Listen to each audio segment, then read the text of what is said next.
Makhluk hidup. Ada banyak sekali makhluk hidup di sekitar kita. Makhluk hidup di sekitar kita meliputi manusia, hewan, dan tumbuhan. Makhluk hidup merupakan ciptaan Tuhan Yang Maha Esa yang harus kita syukuri.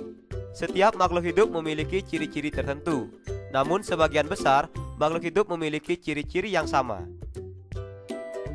Sebagian besar ciri-ciri makhluk hidup yaitu: pertama, bernapas. Kedua, memerlukan makan dan minum. Ketiga, bergerak. Keempat, berkembang biak. Kelima, tumbuh. Keenam, peka terhadap rangsangan. Nah, sekarang mari kita pelajari lebih lanjut tentang ciri-ciri makhluk hidup di sekitar kita. Ciri-ciri makhluk hidup. Ciri makhluk hidup yang pertama yaitu bernapas. Setiap makhluk hidup menghirup dan menghembuskan udara. Hal ini disebut dengan bernapas. Alat pernapasan pada makhluk hidup berbeda-beda. Misalnya, manusia. Manusia bernapas dengan paru-paru. Cacing bernapas dengan kulit. Belalang bernapas dengan trakea. Ikan bernapas dengan insang. Tumbuhan bernapas dengan stomata atau yang disebut dengan mulut daun. Ciri makhluk hidup yang kedua yaitu memerlukan makanan dan air. Jika tidak makan dan minum, makhluk hidup tidak dapat bertahan hidup.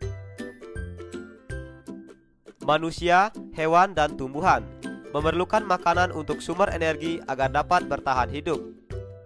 Adapun keperluan air untuk manusia, misalnya untuk minum, untuk masak, untuk mandi, dan lain sebagainya. Sedangkan hewan misalnya memerlukan air untuk minum. Dan tumbuhan memerlukan air agar tidak layu.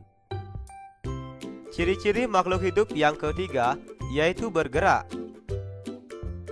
Setiap makhluk hidup bergerak untuk mencari makanan dan menghindari diri dari musuhnya. Misalnya semut bergerak untuk mencari makanan dan menghindari diri dari musuhnya. Ciri makhluk hidup yang keempat yaitu tumbuh. Setiap makhluk hidup mengalami pertumbuhan dari individu muda menjadi individu dewasa. Dengan kata lain, tumbuh artinya bertambah ukuran tinggi dan beratnya. Misalnya kacang. Pertumbuhan kacang dimulai dari biji, kemudian tumbuh menjadi kecambah, dan tumbuh menjadi tunas muda. Tunas muda tumbuh menjadi tumbuhan yang berdaun. Dan proses pertumbuhan manusia dimulai dari ketika manusia dilahirkan, dari bayi, dari anak-anak, menjadi dewasa, sampai tua. Ciri-ciri makhluk hidup yang berikutnya yaitu berkembang biak. Setiap makhluk hidup akan berkembang biak. Tujuan dari berkembang biak yaitu untuk melestarikan jenisnya agar tidak punah. Secara umum, makhluk hidup berkembang biak dengan cara bertelur dan beranak atau melahirkan. Beberapa contoh makhluk hidup yang berkembang biak dengan cara bertelur, misalnya ayam, cicak, dan burung. Sedangkan beberapa contoh makhluk hidup yang berkembang biak dengan cara beranak atau melahirkan, misalnya sapi, kucing, dan anjing. Ciri-ciri makhluk hidup yang berikutnya yaitu peka terhadap rangsangan. Setiap makhluk hidup akan peka terhadap rangsangan. Misalnya manusia.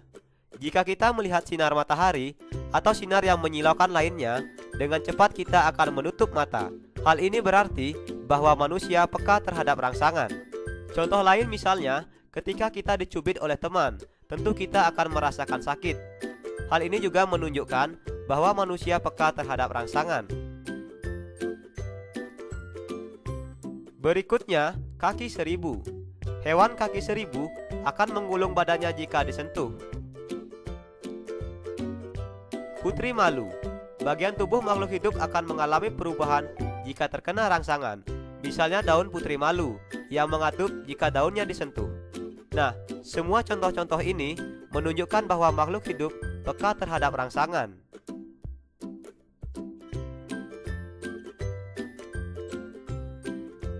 Bersyukur kepada Tuhan. Bersyukur kepada Tuhan termasuk pengamalan sila pertama Pancasila. Sila pertama Pancasila berbunyi ketuhanan yang Maha Esa yang dilambangkan dengan bintang. Lambang ini menunjukkan bahwa bangsa Indonesia menyatakan kepercayaan dan ketakwaan terhadap Tuhan yang Maha Esa. Masyarakat Indonesia mengakui Tuhan adalah pencipta alam semesta. Taat terhadap perintah Tuhan dilaksanakan dengan selalu menjalankan perintah Tuhan dengan baik. Misalnya, bersembahyang, berdoa, dan membantu umat lainnya yang membutuhkan pertolongan. Selain itu, sila ketuhanan yang Maha Esa juga memiliki makna bahwa kita harus saling menghargai kepercayaan orang lain, yaitu kita harus menghormati dan bekerja sama antar pemeluk agama yang berbeda-beda. Dan kita tidak boleh memaksakan suatu agama atau kepercayaan kepada orang lain. Kita harus saling menghormati kebebasan dalam menjalankan ibadah. Berdoa. Berdoa juga menunjukkan sikap berterima kasih kepada Tuhan. Selalu berdoa sebelum dan sesudah melakukan kegiatan juga merupakan contoh pengamalan sila pertama Pancasila. Ayo merangkum. Apa ya yang sudah aku pahami? Hari ini kita telah belajar tentang nilai-nilai yang terkandung dalam sila pertama Pancasila. Dan kita juga telah belajar tentang ciri-ciri makhluk hidup. Sekarang, coba jawab beberapa pertanyaan berikut. Pertama, berikan 2 contoh penerapan nilai sila pertama Pancasila. Kedua, tuliskan 2 contoh makhluk hidup di sekitarmu dan apakah memiliki ciri-ciri yang sama dengan materi yang telah kita pelajari hari ini. Belajar asik, kreatif, dan menyenangkan.